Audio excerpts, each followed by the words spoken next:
Measures of central tendency. It tells us more information about the center of a distribution. So the mode, it tells us the number with the highest frequency. The median is the middle number of an array, and this is how we calculate it. Is total, so 1/2. So if it is a raw data, just arrange the numbers and find the number in the middle. If it is odd, you get one number in the middle. If it is even, you get 2 and find the average of that. If the median is for a group data or with frequency distribution, then the median is given by 1/2 sigma f number. That is if it is even. Then if it is odd, the median will be equal to 1/2 sigma f plus 1 number. So the number that corresponds to this occurrence is the median. That is when it is odd. Now the mean given by x bar is equal to sigma x over n, that is for raw data. Then sigma mean bar is also equal to sigma fx over sigma f. So we can also use the assuming method. If you get the mean to be a from the set of x, then assuming the mean is going to be assuming plus sigma fd over sigma f, where our d is the deviation from the mean, deviation from the assumed mean. So it is the x minus a, or the di's are the xi's minus the mean. So let's look at how we can use this formula with some examples. Now let's take our very first example. The frequency table below is a mark distribution of 35 pupils in an oral French examination. Find the mean mark for the class. What is the median mark? What is the modal mark? So let's do that. Now we know that for the A aspect, the mean mark x bar is given by sigma fx over sigma f. Now, so we need to construct a table that will get our f, our x, and our fx, so that we can add them together, find the totals, and sub them into this formula. So let's do that. So this is the table. We just need to find the fx. So 1 times 2 will give us 2, 4, 8, 5, 3, 15, 6, 4, 24, 5, 10, 50, 6, 1, 6, 7, 2, 14, 8, 3, 24, then 9, 1, 9, then 1, 10. Now we add all these 2 plus 8 plus 15, 24 plus 50, and we should get sigma f to be equal to 162. Now we add all these 2. So this is sigma fx. Then this is sigma f should be equal to 35.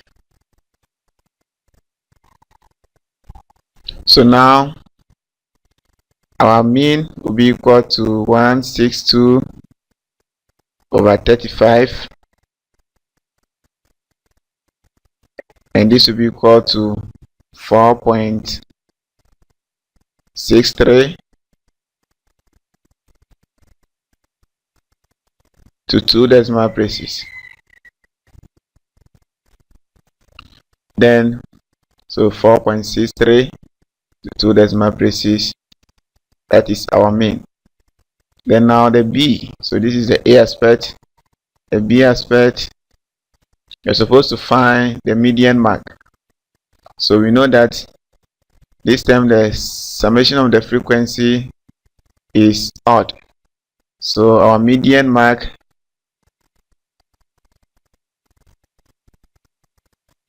will be equal to 1 over 2 times 35, which is the sigma f plus 1 number plus 1 number.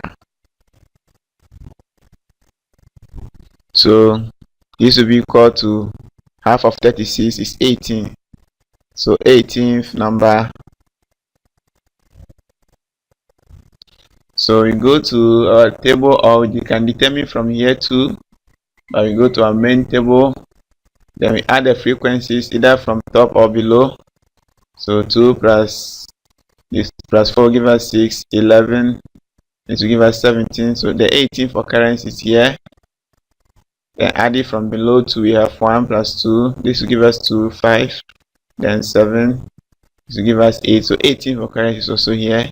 So they are all telling us that the median mark is 5. Then what is the modal mark? So the modal mark is the number with the highest frequency. This is the highest frequency, and that is 5. So the modal mark is 5. And the median mark is also 5.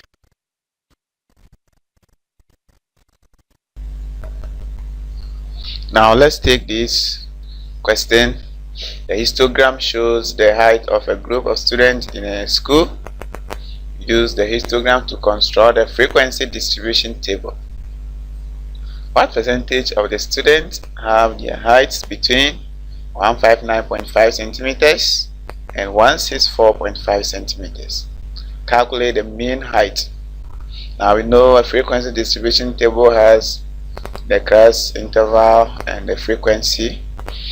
So if you like, you can do only that. Then after that, you continue to construct a bigger table to enable you calculate the mean height.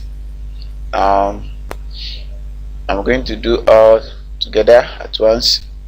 So let's draw our frequency distribution table. So here is our frequency distribution table. It has a column, class boundary, class interval, frequency, class marks, and fx. Now we have this, and we want to construct a frequency distribution table from it.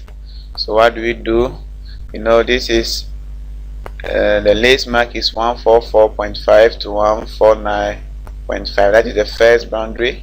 So we have 144.5 to 149.5.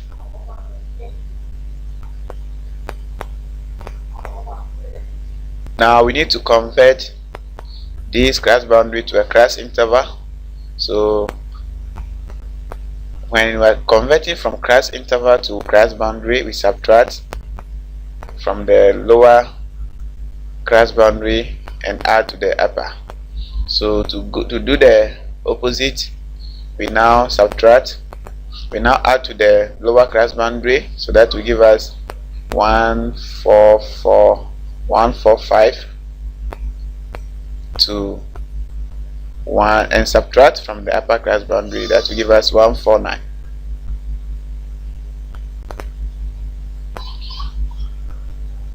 Then we now fill the frequency, class mark, and fx.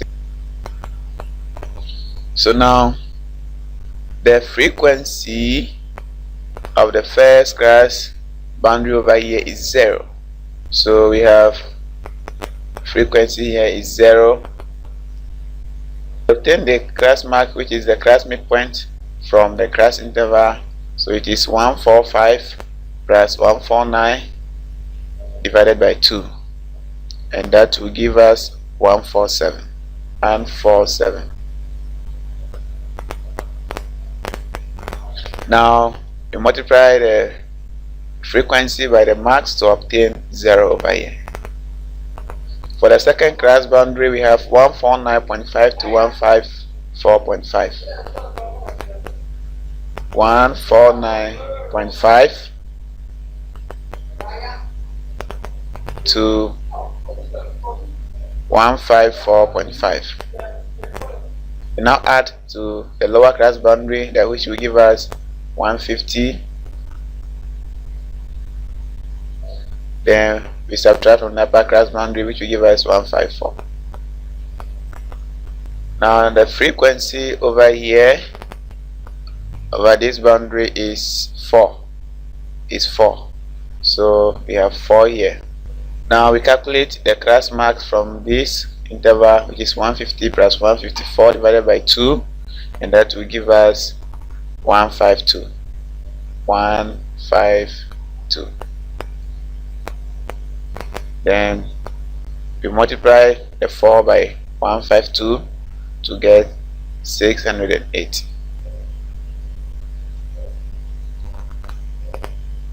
I want you to follow the same procedure and complete this frequency table. If you follow what we are doing correctly, then you should obtain this table for the frequency distribution.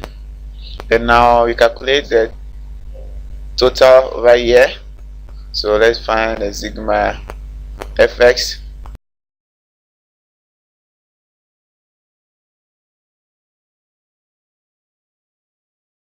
So total.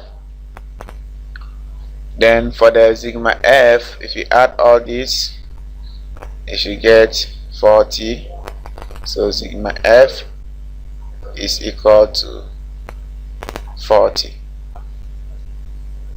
We want to find the percentage of students that have their heights between 159.5 and 164.5.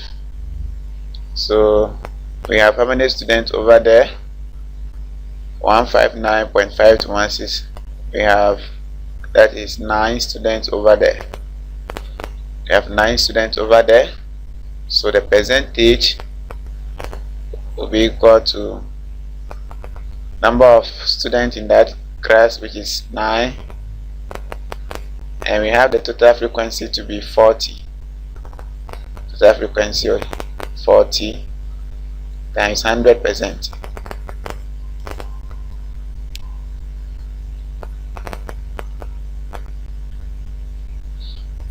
And this will give us 22.5%. So this is the percentage of students within that class interval or boundary. Then the next question is calculate the mean. Calculate the mean height. So we found the sigma fx to be this and sigma f to be this. So our mean height x bar will be equal to sigma f x over sigma f, and this will be equal to 6550 over 40, and this will be equal to 163.5 centimeters. So this is the mean height. So in short, mode is the number with the highest frequency. Median is the middle number of an array. and the mean can be calculated using this formula or this. Then also, if it is a guess at the mean, then we use this formula.